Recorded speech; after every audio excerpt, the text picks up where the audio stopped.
Hello दोस्तों, आपको अपने चैनल एम ज्ञान स्टडी में स्वागत है। तो चलिए दोस्तों, आज के इस वीडियो के तहत हम आपको एक बहुत ही इम्पोर्टेंट क्वेश्चन है मैथ का क्लास 10th के लिए।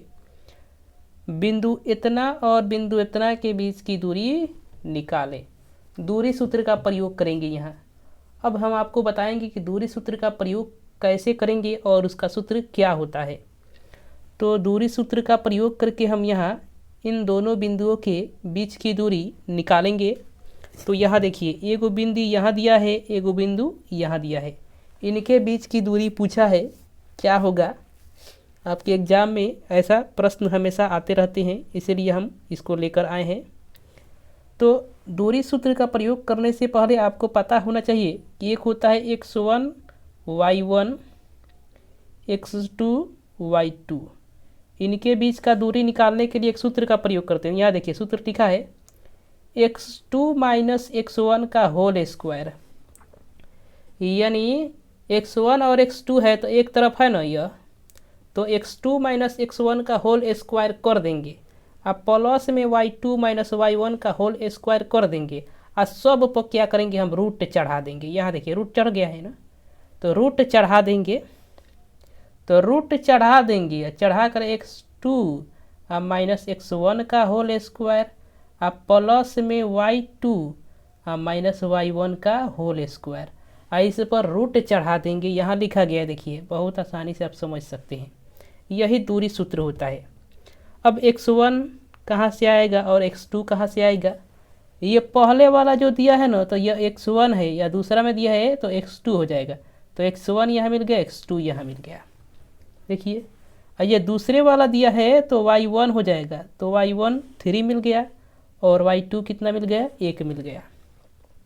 अब इसी को तो समीकरण में रख देना है, और रखने के बाद आपको मान निकाल लेना है। तो कि देखिए, तो यहाँ देखिए, हमको x2 का मान कितना है, 4 है, तो 4 रख देंगे यहाँ। x1 का मान कितना है, 2 है, तो 2 रख देंगे।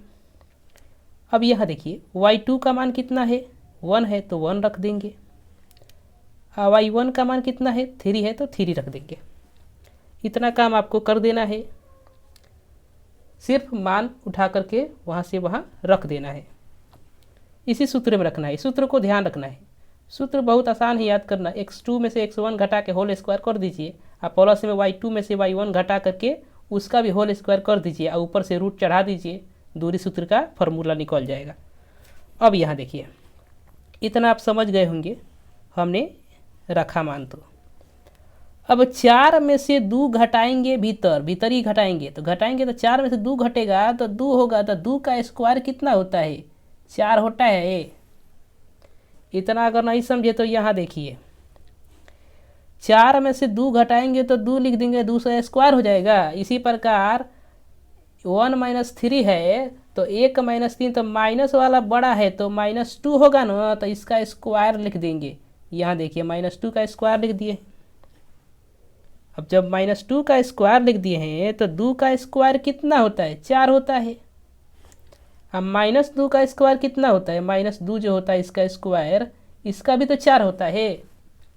तो 4 और 4 8 हो जाएगा, तो रूट में 8 हो गया।